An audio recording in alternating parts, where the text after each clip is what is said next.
Hey guys, welcome back to my channel. It is already June of 2026, and I know I've made a couple of videos of what I've been up to, but since it's the mid-year and I've actually been having another spark resurgence of a hobby that kind of my YouTube channel started off with, and then I kind of dwindled away with it, and I didn't think I was going to be that into it this year, but I'm kind of coming back to it. So we're just going to catch up and talk about all the hobbies I've been doing and everything I have seen, read, crocheted, all that stuff that I have been doing this year. So if you're new here, please subscribe. Let me know what kind of content you guys like. I am going to sound a little bit desperate right now, to be honest, because as you guys know, I have been a dog groomer for about 14 years, and I've been to several salons. I've joined a mobile company this year. I've opened up my own grooming salon as well, and I'm just kind of getting to that point where I'm kind of like, I don't have time, and I know they're just hobbies, but I think with a lot of the drive that I've seen with film, which is kind of one of the first topics we're going to be talking about, and one of the first topics my channel was about was film. I am kind of more so on line of not wanting to quit dog grooming or pet styling as a whole, but if this kind of launches off to do its own thing, I won't be complaining. Instead of going, it's like I'm on the cusp of either going full force into that or just being done in general, because it's just burnt out. I'm just so burnt out, and I have such a want to talk about all these topics that we're going to talk about, books, movies, all that. And I know they're just hobbies, but seeing, if you guys are in, we're going to talk about films and films that are made from YouTubers. And that's such a dream, not really the YouTube side of it, but to go into filmmaking. That's more so what, like, again, my child, what do you want to be when you grow up? A film editor, or going into film in general. I took film class. I just stopped when they started adding on actors and stuff, and that was very much my introvertedness. I was like, oh, I don't want to talk to people. And then that film class I was taking, I think it's not even available anymore. So that's just a little bit of a background and kind of where I'm at right now. I'm kind of wanting to put more time into YouTube and just talking. I know I've gotten some feedback that I'm kind of a dry person to talk, but I need to break that barrier of maybe these first few videos, the first few years haven't been great, but I have a lot of topics to talk about, a lot of content to talk about, and I kind of want to do deep dives of stuff. And the more I'm on camera, the more that will be able to be fixed.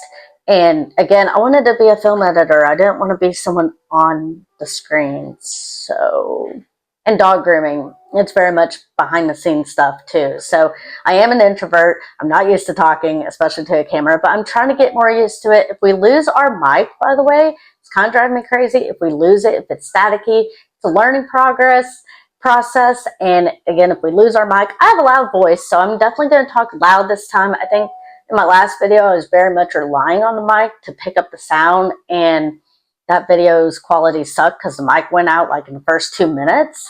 So I have a loud voice. Don't worry, you should be able to hear me.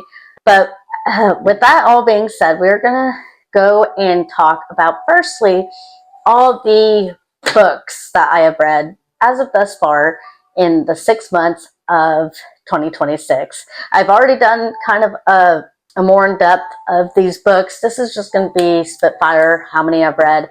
In total, I've already read 9 books this year, and I'm having a lot of fun. My journey of reading has really taken bizarre turns. As you guys know, last year I read It by Stephen King. That was my return to reading. As a kid, I loved to read. I actually got detention because I read so much. I joined book clubs. Right now, I joke I'm in a book club with me, myself, and I. And I picked up Stephen King's It last year, and that was the first book I finished. And then I read Needful Things, The Shining. I still consider The Pram by Joe Hill, even though it's a very short story, it's not a collection of short stories, it's just a short story, I still consider that one. The Black Bone, or 20th Century Ghost, which is a collection of short stories, that kind of started my whole love of short stories. And I loved that because you're going to see some short stories in here. And I love it because I used to get just stuck in books and I hated leaving the characters. I think reading so many short stories by Joe Hill, Stephen King, and then there's a new one in here we're going to talk about, I think I'm kind of over that, and it's easier for me to go like, okay, finish that story. Let's go pick something else up. And again, it's interesting. You'll see how interesting my journey has been this year. But I'm not in that slump of, oh, I can't leave that group of characters. I'm able to do that. And I really like short stories now. But let's go ahead. Oh, and last year I read 3,000, from April to the end of the year, I only read 3,336 pages. And the reason I count pages is because there's many YouTubers I look up to. Ian Goobley is one. We're going to be talking about him a little bit because he actually outlined the mapping of Stephen King's multiverse. Again, I started it, and then I saw Insomnia in the bookstore, and I saw it still took place in Derry. And again, my mind was like, I can't leave Derry, so I want to read Insomnia. But then I found Ian Goobley and Mike reads books as well. And they both said to, you can either go in publication order or go into the Dark Tower. And I'm like, I know that's a series. And so I've been reading some Dark Tower, but Ian Goobley added other books that will enhance the whole multiverse. So we're going to talk about that. And in a way, I'm going to start like a little book club, again, with just me, myself, and I. If anyone wants to join that and just talk about the books, cool. But it's nothing right now that's concrete. But I obviously have to thank Ian Goobley for really, and Mike reads books, for really sparking that fire to continue Stephen King lore for sure. And then Life on Books, Tony from Life on Books, he made a good video about giving a few advice on how to read more, not how to read faster, just how to read more. And one of them I will say I didn't agree with because he does not have a kid, which is totally fine. I do have a child, and one of his very first advice was, if you want to read more books, don't have a kid. I've already read 9 books this year, and my child is 2. And I read, 6 or 8 books last year, and obviously she was younger then. And I disagree with it because she also, even though she's 2, and she's not like sitting there reading the words, every morning you can, what's it called? They will copy what you do, basically. And she's very much in that phase. She's been in that phase since like 10 months old, where I wake up in the morning, I grab a book, and she sees me reading my book, and she loves books. When we go out to eat, she, yes, of course, takes a toy, but she also takes a book. And I had a friend one time comment on that, and she's like, that is so neat that she wants to bring a book to lunch. And she said her mom, or the way she grew up, she never really read books. And you could tell that by the way she grew up, her parents didn't really show her reading was a normality to do. My daughter, Rainey, it's so normal to her to just grab a book and start looking through it, reading it, showing us what she's seeing in her books. And yeah, and as soon as we go to the library pretty often.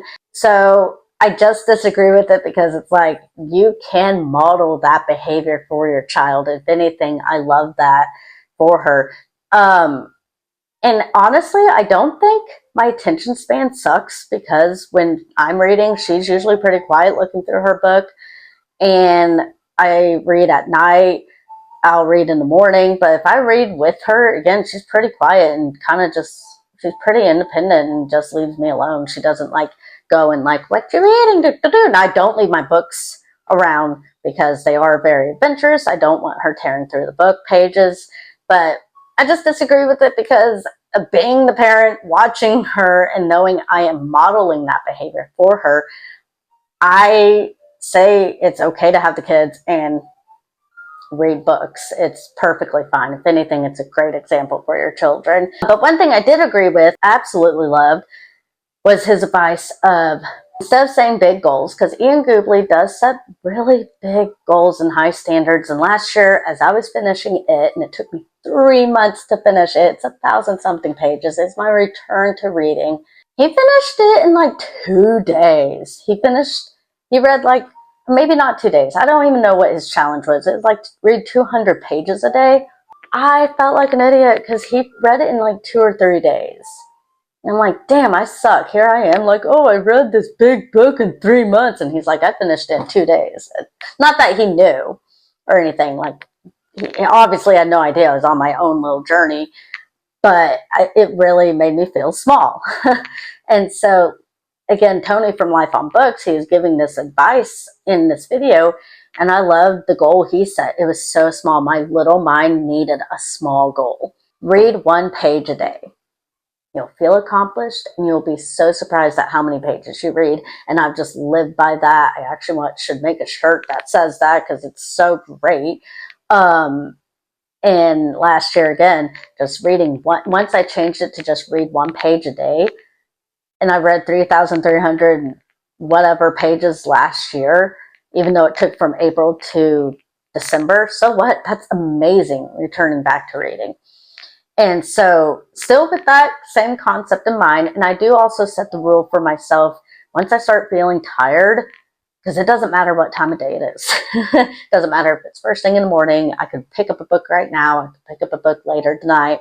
My brain just naturally, it's like yawning, like how I have to do now because I mentioned it.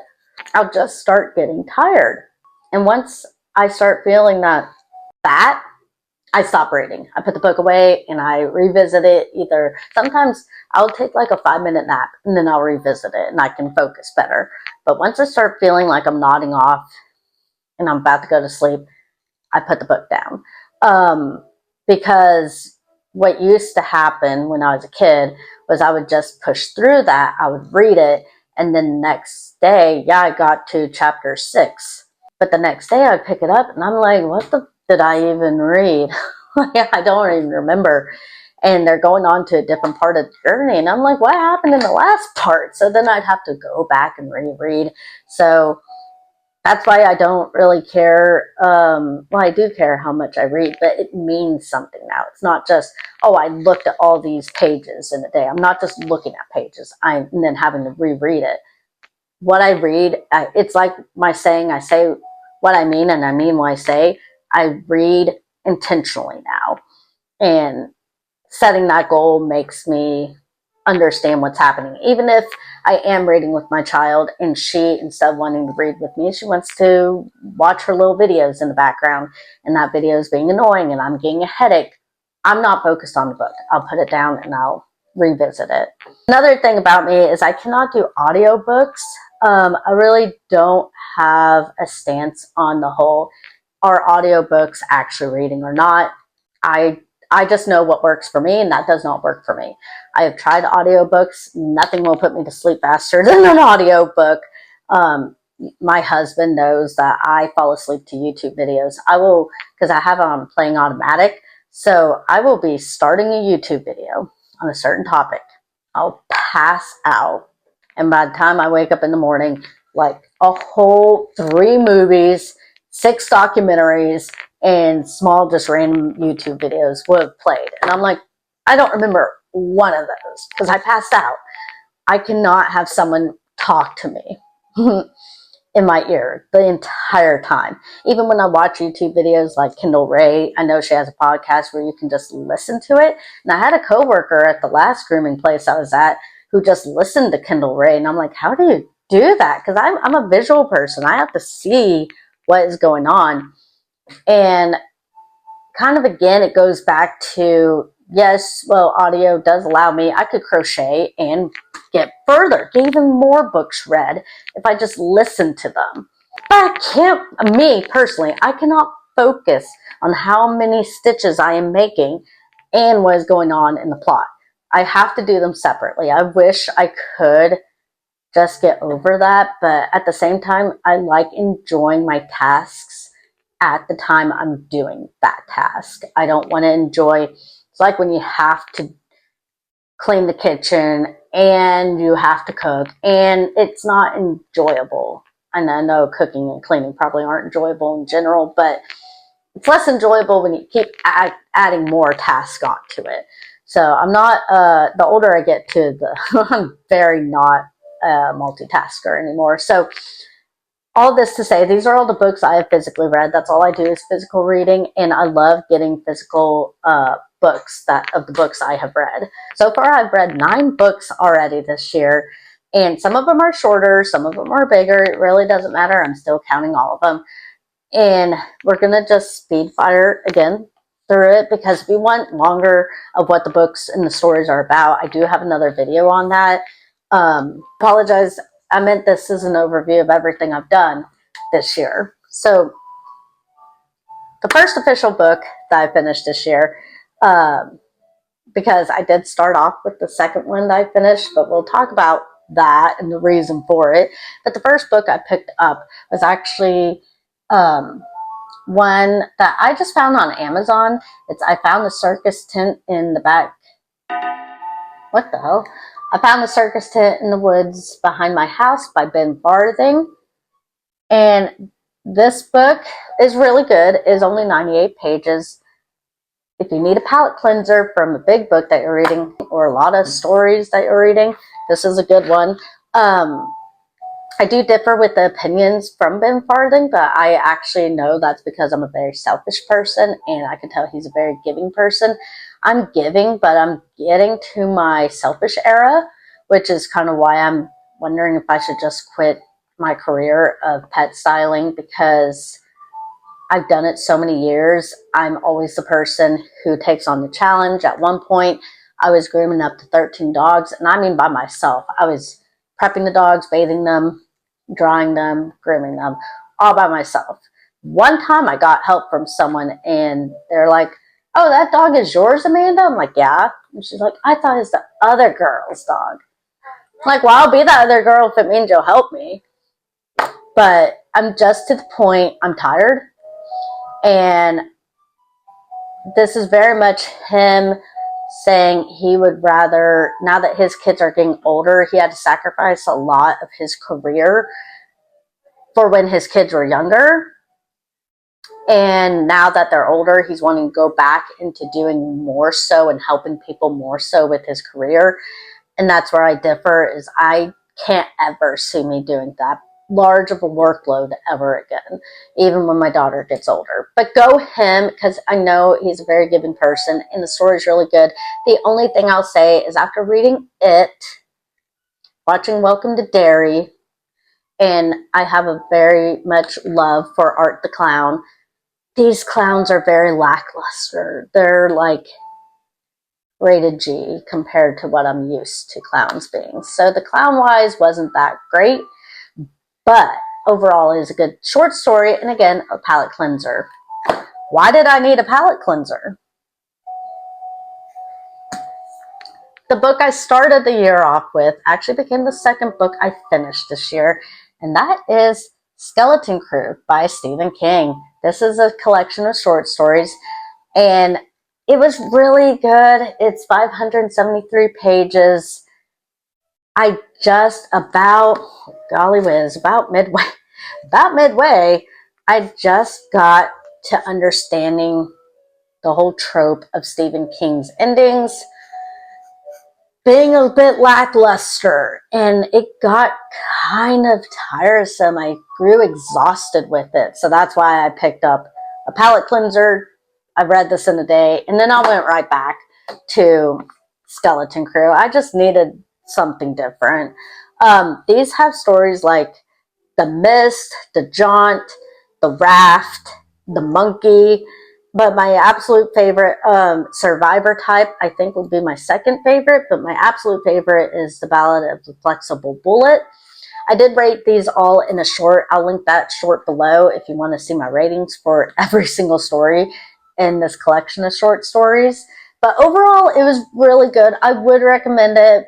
It just was shocking to me after reading It, Needful Things, and his actual books, reading how many short stories ended lacklusterly, as well as I also read 20th Century Ghost by his son, Joe Hill.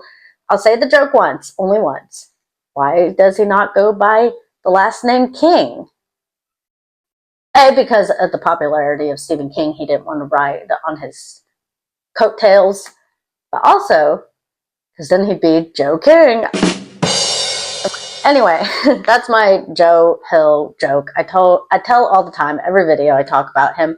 But I think Joe Hill's short stories, there's something more there, and I enjoyed that journey a lot more. I don't know what it was. I can't explain it, but it was a lot.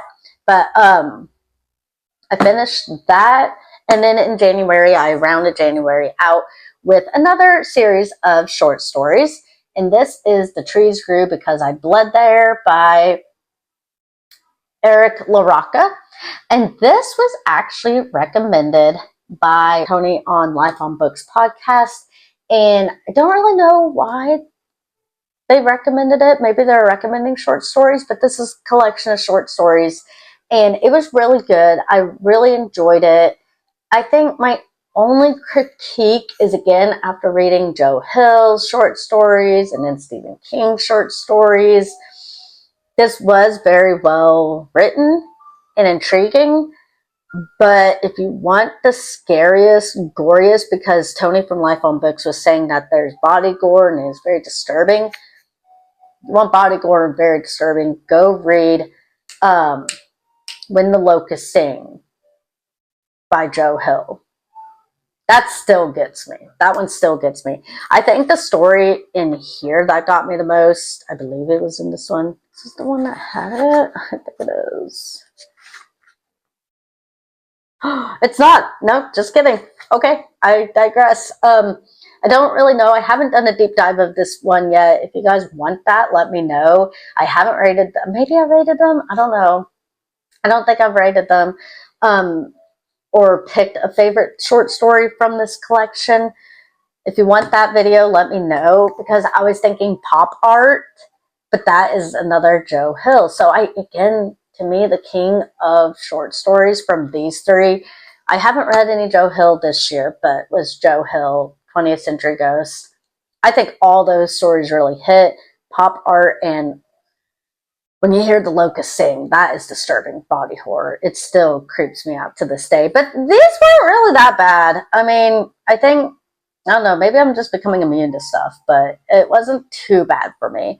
I tried to, it's kind of like my spice level, because I've had blazing from Buffalo Wild Wings, and I always get the Diablo sauce from Taco Bell. When people are like, oh, the mild is a lot. I'm like,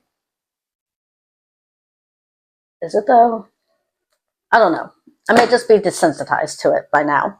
That rounds out, these three round out January, which led me to reading 844 pages.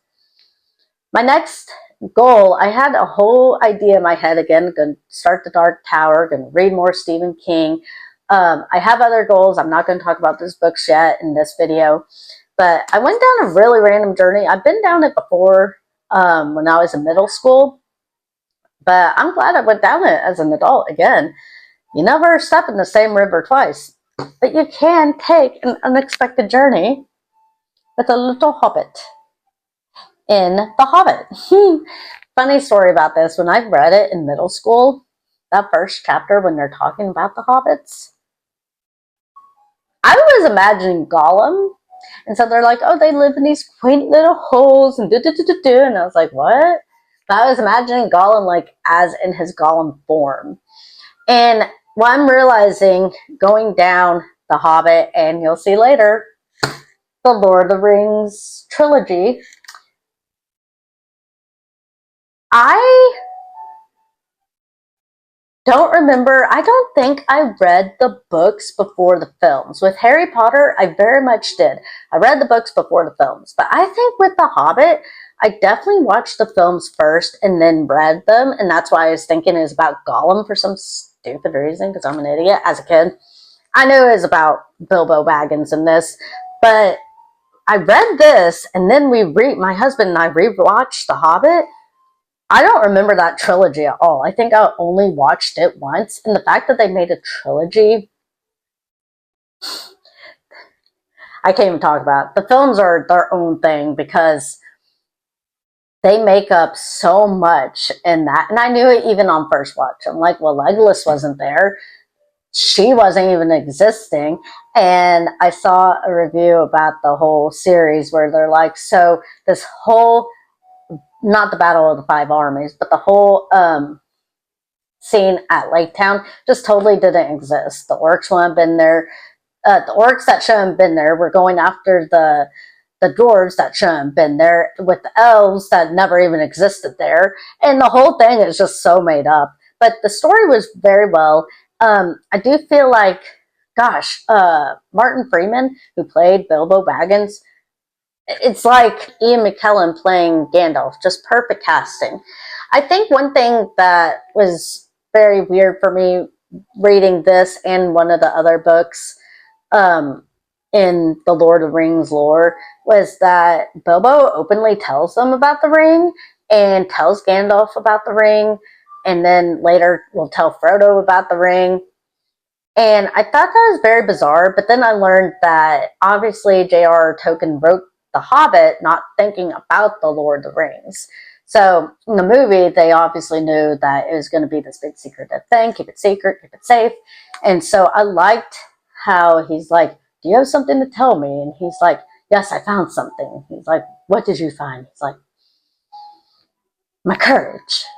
I don't know. I thought that was a lot better that is kept secret. But then I remembered, in looking back, that he wrote The Hobbit as an individual thing, and he didn't know the ring was going to be all powerful. So that does make sense, but reading it, I didn't remember that part. I didn't remember in the book or in The Hobbit that he even finds the ring. So that was so fun reading Gollum and Bilbo's interactions and their little riddle making. And that was a lot of fun. So I did enjoy this one.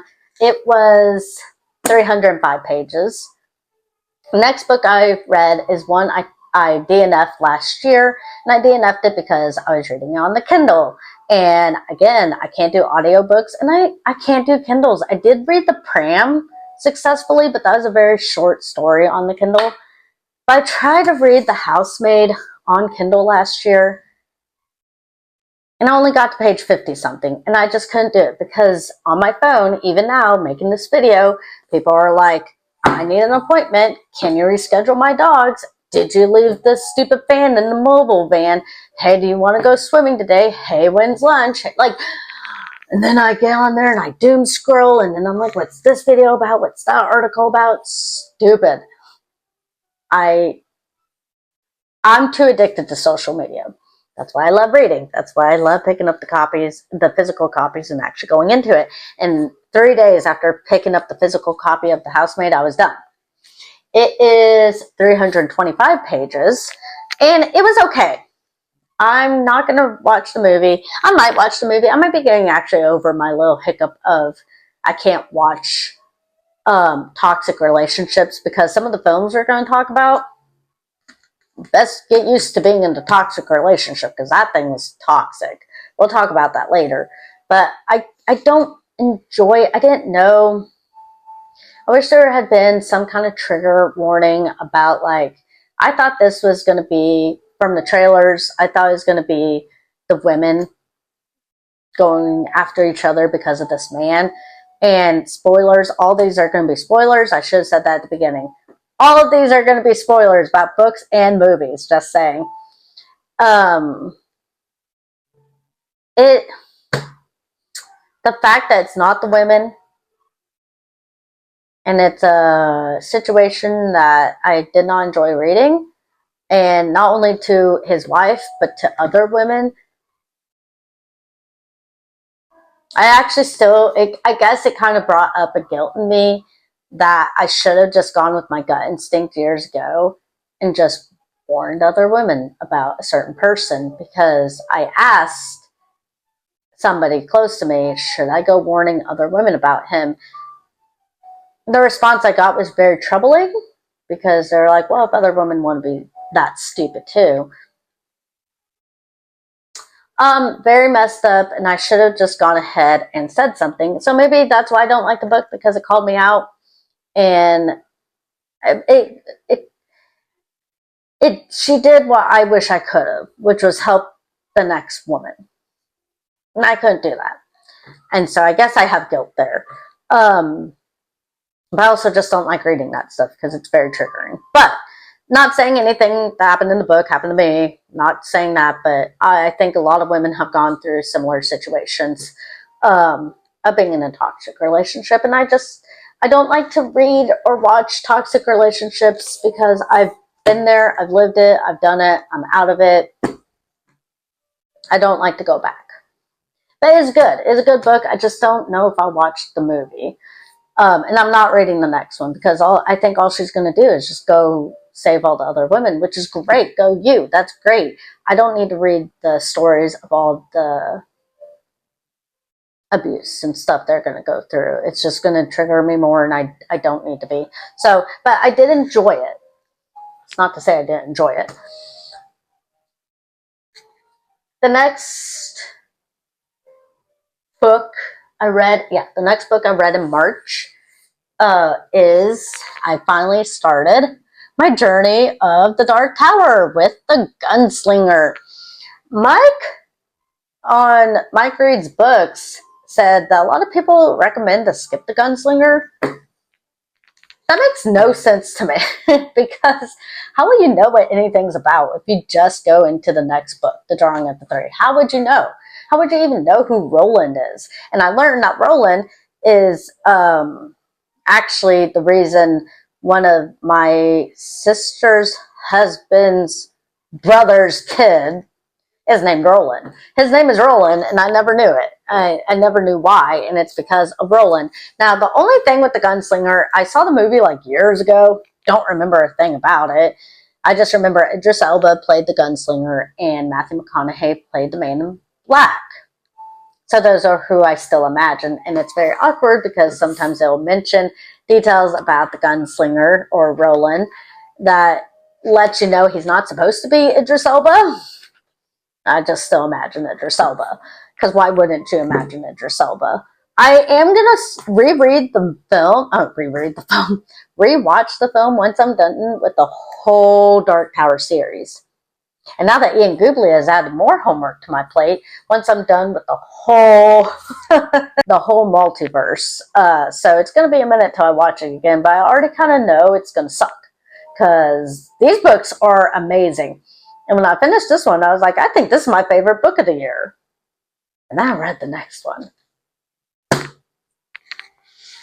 To round out March, that left me with 881 pages read with those 3 books read.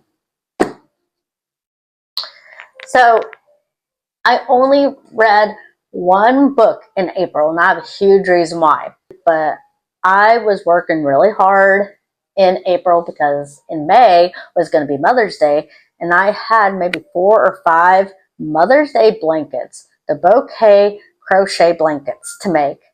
And I had a deadline, and I had started that project in February while I was reading these, but it was crunch time. I had to focus my whole month into finishing those crochet blankets. So I only read 1 book, but you know what?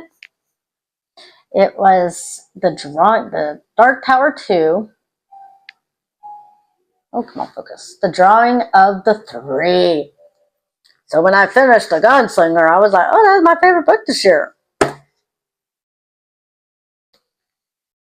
I love this book. Oh my gosh, I love this book. I'm not going to talk about the details in detail yet, but guys, I love this book. It was my absolute favorite. Honestly, even though I've read a couple more books since, it may still be my favorite. It introduces so much to the multiverse. And like, I think of the multiverse, I think obviously of the first one I ever learned about was the MCU with Wanda and Vision, WandaVision's multiverse. And then now the Dark Tower, You also have things, explains things like the Langoliers in it. Oh my gosh, that's such a mind-blowing thing too.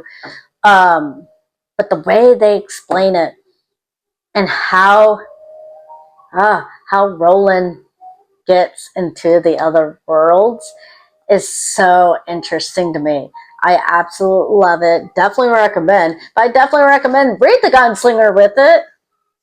The Gunslinger was a great book. Again, I'm not really going to talk about the storylines. Just go read it. It's so good. And again, I will drop at the very end the whole way to read the multiverse because it's so interesting.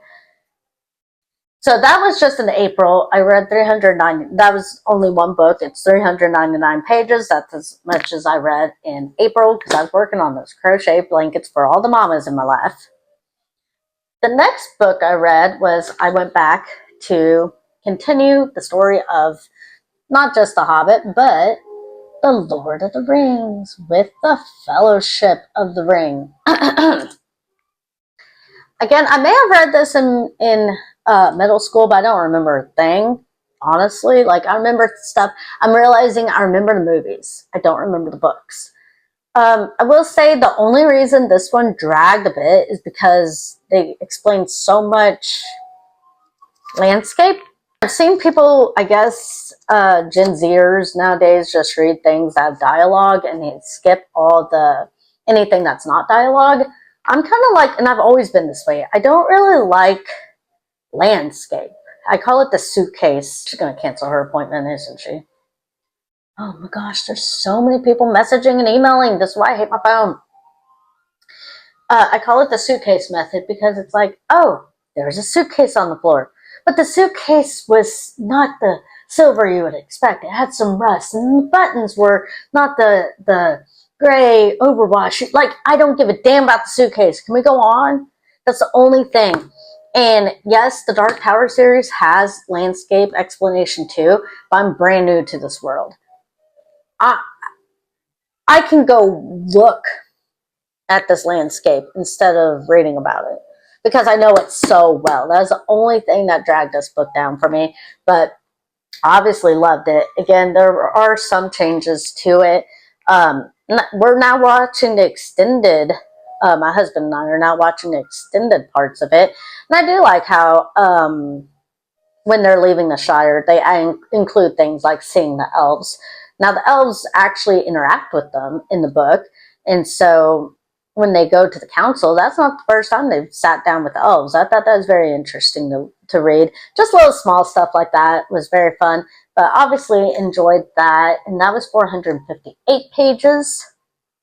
And then finishing out May with the third book of the Dark Tower, The Wastelands. I did enjoy this book. It wasn't as great as The Drawing of the Three. And the silliest part, again, if you guys know, I've read 20th Century Ghost, and pop art from Joe Hill was one of the saddest for me because I'm weird and I cry for inanimate objects. And this has a train story, a little kid's story about a train. And he's saying this little poem, and like at the end, well, what I thought was the end at the time, I'm so silly. What I thought was the end, he's like, oh, I won't be able to go on. I'll just sit here till I die. And he's resting and grass is growing over him. I am not joking. I cried for like 20 minutes, like ball ugly cried because I thought this train died. Turn the page, he's fine. Such an idiot. I felt so stupid. I'm like, God, if I just read the rest of it, like, why am I bawling like that? But that's the 9 books I have read, and that leaves me at 880, and that leaves me at, so far, in June, in 6 months, I've already read 3,004 pages. Last year, from April to December, I read 3,300 something. I'm already close to that. My next book I'm going to read, I don't have it with me. It's not it. I already read that. But I don't have the copy of it with me. I'm just going to leave you a clue because I don't have it with me and I don't know the title off the top of my head. I'm going to leave you clues. It's Stephen King. It has numbers in it. And let's just say it's going to get us ready for 4th of July. Those are my clues. If you know the answer, put it down below. And I will be doing a review on that one.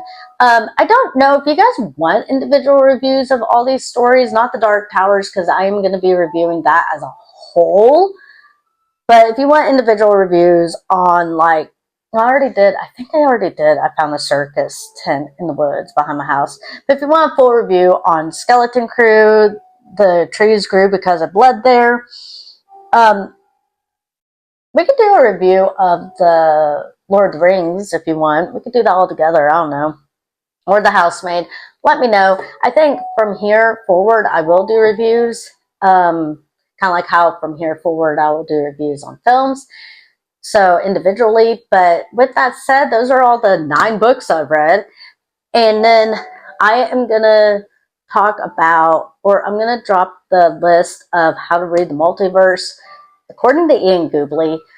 And if anyone wants to read along with me as a pretend book club, let me know. Just say you want to do that as well. Okay, guys, this is the entirety of the multiverse, not just the Dark Tower series, but the whole multiverse in its entirety. Again, this is according to Ian Goobley. I only have 9 of these books, but please like, comment, subscribe, and I am breaking this video in my film reviews or my film wrap-ups in 2, so stay tuned. Thanks, guys. Bye.